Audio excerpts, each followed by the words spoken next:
is the Newell Creek parking lot. It's a park in Oregon City in Clackamas County, Oregon. And it's recently built, has a nice bathroom, has an area with picnic tables and lawn, and it has a trail that we are going to go down. Is it filming now? Yes. Well, as I learned how to use this, you can see the picnic tables and the lawn and how nice it is. Families come here and eat dinner and hike. Lots of young people come here and hike. We're going to follow the trail down to the trail.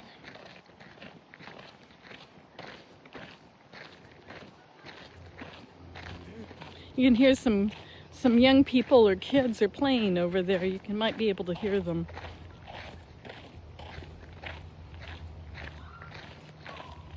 Hiking is a good way to both be healthier physically, but it also calms the mind, particularly if you come here and you start contemplating. What's this plant right here, Colin? With the little flowers? Snowberry. Snowberry. And then there's big leaf maple right here. And then this is Oregon grape. Currant and Oregon grape. Yeah, you can see the grapes, red flowering currant right there. And yeah.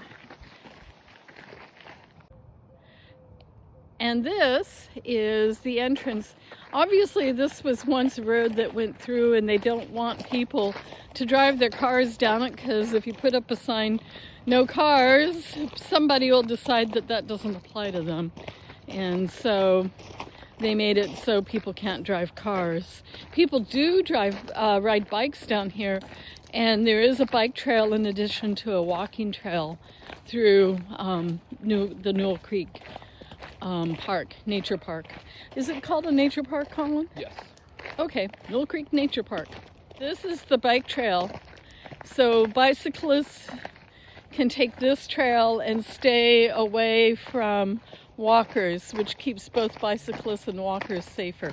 In my last video, I called this, what did I call this? This is actually an ocean spray or ocean arrowhead. spray. And then this is a hazelnut. They're right next to each other. This is a hazelnut. And in my last video, I called this something else. A hawthorn. Hawthorn. Hawthorn has big, bristly spikes that hurt. And the hazelnut is, not only does it produce tasty nuts, it's gentle. Yep. They're surrounded. They're all intermixed. Ahead of us is where the bike trail meets the human trail, or walking human trail, since bicyclists are also human. This tree is a western hemlock. The mountain hemlocks, little needles stick straight up, not go across or parallel each other. And then this is a baby western red cedar. And look at all those sword ferns. It's so pretty here.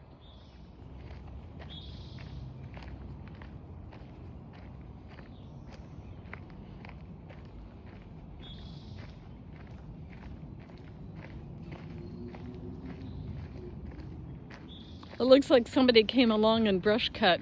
Colin, do you think somebody brush cut this? Because I'm seeing some hazelnut branches that look like they were cut recently.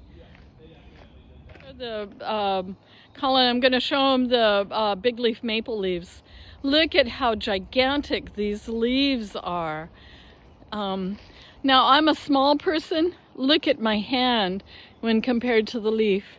You know, a big person would have a bigger hand, but I'm an adult, and this leaf is much bigger than my hand. You know, here's a bicyclist running up the trail. I guess going up is harder than going down. This is, oh, Colin, like so many things in my brain. I know it. Digitalis purpurea, the foxglove. Foxglove, digitalis. So it's the source of the poison, digitalis. What does digitalis do you? It's poisonous. It's Schedule I substance. I think it's kind of like some medicinal for the heart. Yeah, it's used in digoxin, which is, since I'm also a former registered nurse, it's a heart medication that kind of stabilizes heart, the beating of the heart. the rhythm and the beating of the heart. This is, according to my son, probably a Douglas fir stump. Is it about 50 years old, Colin? Yeah, because this area was logged before they made it into a park.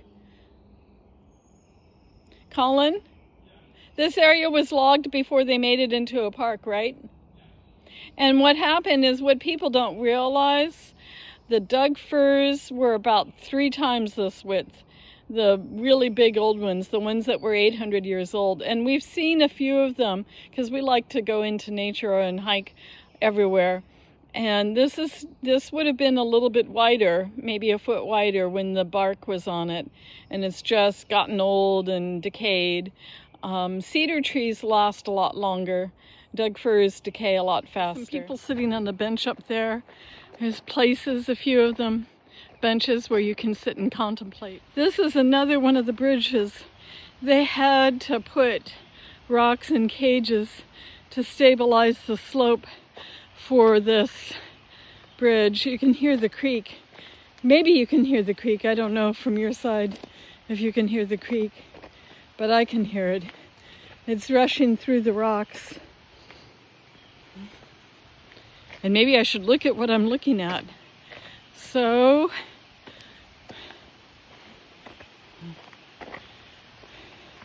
see, there's the rocks and cages stabilizing the slope. And here's the creek rushing down, something like a long waterfall. And here's the other side of it. And there's a big branch in the way of my camera. It's kind of low water, even though it's still May. Now here's one of the benches where you can just sit and rest and contemplate and feel at peace. Thimbleberry has enormous leaves. It's edible, and it has these big white flowers, and you can't feel this. You can't feel this, but I can feel this. The leaves are really velvety soft. What caused the branch to grow like that? There could have been like a snowfall, or two western red cedars grew together.